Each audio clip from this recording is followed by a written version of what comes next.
이야기는 항상 집안일을 혼자 하는데 지친 젊은 학생 유진으로 시작합니다. 그녀의 형제들은 손가락 하나 까딱하지 않습니다. 그녀가 가장 좋아하는 취미는 전자사전에 글을 쓰는 것입니다. 그녀가 만들고 있는 새로운 이야기에서 그녀는 반 친구들을 캐릭터의 기반으로 사용합니다. 선택된 주인공은 완벽한 학생으로 매우 인기가 많은 예르후입니다. 여주인공은 반에서 가장 예쁜 린입니다. 없어진 것은 악당뿐입니다. 진은 문제를 일으키는 사람처럼 보이는 새로운 학생, 즉 이야기의 적대자로 완벽한 디한이 될 때까지 누구를 선택할지 결정하지 못했습니다. 어느 날 도서관에서 진은 얀을 만나고 둘은 같은 만화책을 놓고 싸우게 됩니다.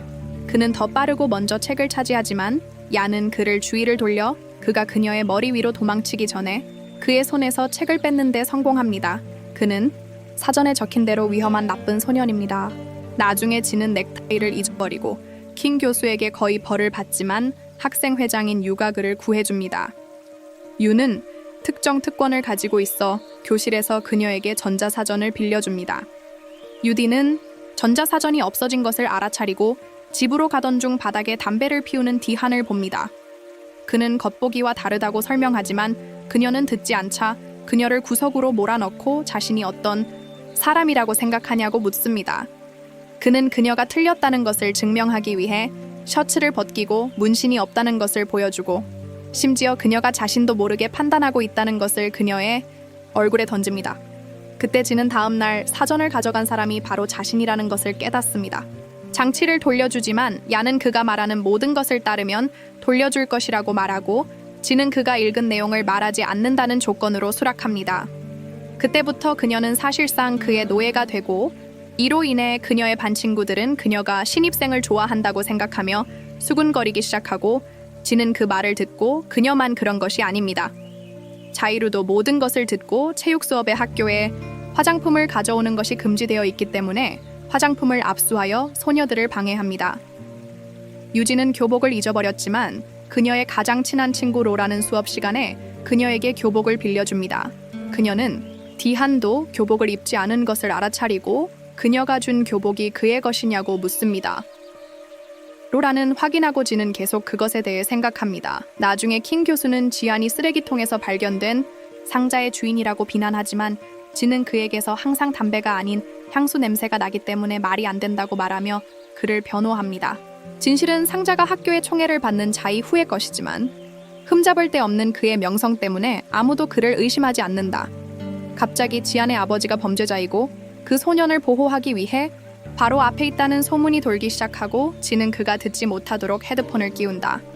수업이 끝난 후 남자들은 그곳에서 식사를 하러 나가고 진은 주에게 스카프를 주지만 얀은 즉시 그것을 빼앗고 그녀가 서로를 애정으로 대하는 것을 보고 질투해 죽어간다.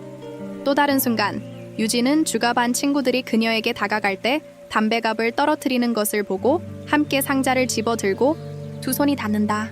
그녀는 그것에 대해 바보처럼 행동하고 주를 만났을 때 더 옷을 입기로 결심한다. 그녀는 담배를 피우는 것을 판단하지 않지만 건강을 위해 멈추는 것이 더 낫다고 생각한다고 말한다. 그런 다음 그는 그녀의 눈이 매력적이라고 말하며 방해하고 잔이는 그가 그녀에게 키스할 것이라고 생각하면서 눈을 감았지만 아무 일도 일어나지 않고 침대에 누워 그녀의 사랑이 보답되지 않는다는 것을 깨닫는다. 나중에 얀은 주와 이야기를 나누고 싶어 한다는 것을 깨닫고 진과 주를 도서관으로 데려간다. 몇 번의 앙코르를 읽은 후 그들은 진이 디한을 더 잘 알게 되면서 관계가 어떻게 바뀌었는지 이야기한다. 진은 디한에 대한 두려움을 잃었지만 떠나야 할 때 그녀는 미끄러진다. 디한은 때맞춰 진을 붙잡고 두 사람의 눈이 마주치자 진은 그대로 머문다. 어느 날 유딘의 책상에서 콘돔이 떨어지자 그녀는 너무 긴장해서 학교에서 뛰쳐나갑니다. 킹 교수가 그것을 보고 그녀와 교실에 있던 아린에게 질문하기 시작합니다. 유딘은 그것이 그녀의 것이 아니며 어떻게 거기에 있었는지조차 모른다고 그녀에게 단언합니다. 그러나 아렌은 최근에 유딘이 디안과 매우 가까이 있는 것을 보았다고 말하면서 그들 사이에 뭔가 더 진행 중임을 암시합니다. 선생님이 그 말을 듣자 그는 유딘의 어머니에게 이야기하기 위해 전화를 걸고 그녀의 반응은 가혹하며 딸을 꾸짖고 형제와 달리 항상 문제를 일으키는 사람은 자신이라고 말합니다. 다음 날 유디는 자신의 교실에서 도망쳐 바로 보건실로 가기로 결정합니다. 주가 나타나 그녀에게 얀을 좋아하는지 묻고 그녀는 주저없이 아니라고 말합니다. 이로 인해 주는 어머니에 대한 안도를 눈에 띄게 합니다. 그녀는 왜 전화했는지 이해한 후 콘돔이 그녀의 것이 아니라는 것을 알고 있다고 유딘에게 말합니다. 두 사람의 관계는 진정되지만 학교에서는 일이 계속 복잡해진다. 소문과 못된 말들은 아무것도 바꾸지 않고 이 관계를 영원히 끝내지 못한다. 지아는 모든 책임을 지고 선생님에게 가서 유딘의 테이블에 콘돔을 놓은 사람이 자신이라고 말한다. 물론 사실이 아니지만 그는 그녀를 보호하기 위해 책임을 지는 것을 택한다. 문제는 그 후 두 사람이 한동안 서로 말을 하지 않는다는 것이다. 그러던 어느 날 지아는 주에게서 유딘에게 콘돔 사용법을 가르쳐 주겠다는 메시지를 받는다. 이에 야는 격노하고 만족감을 얻기 위해 떠난다. 하지만 주가 단지 그녀에게만 말을 건넨다는 것을 알고는 참아 넘긴다. 분위기를 좀 풀어보려고 세 사람은 함께 노래방에 간다.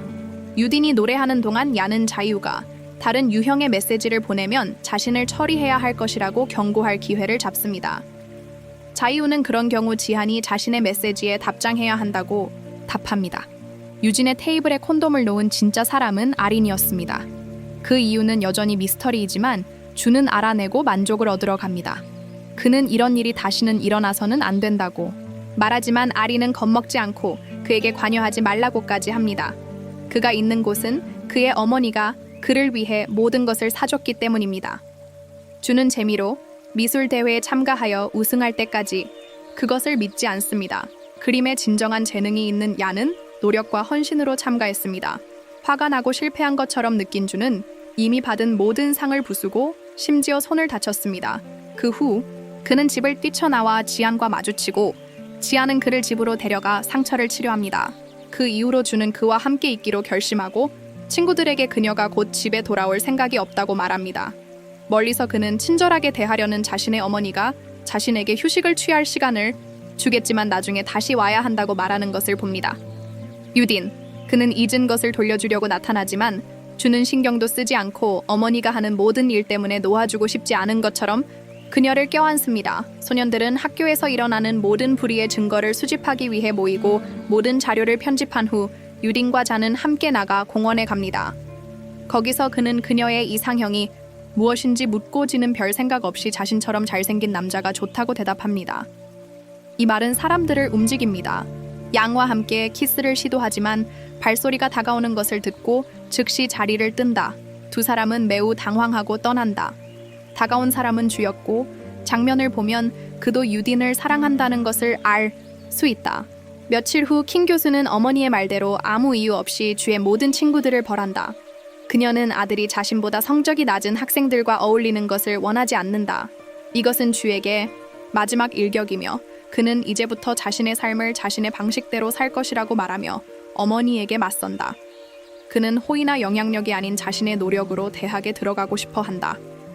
한편 다른 학생들은 수업이 끝날 때 수집한 모든 불의의 증거를 교장에게 제출한다. 주는 유진에게 단둘이 이야기하자고 전화해서 그녀를 사랑한다고 고백한다. 다음 날 야는 유진에게 파티 후에 친구들과 이야기할 수 있는지 묻는 메시지를 보낸다. 그는 중요한 말할 것이 있고 지는 수락한다. 지아는 신이 나지만 얼마 지나지 않아 야는 주를 만나게 되고 주에게 소식을 전하게 된다. 야는 거절당했고 지는 다른 사람을 사랑한다고 고백한다.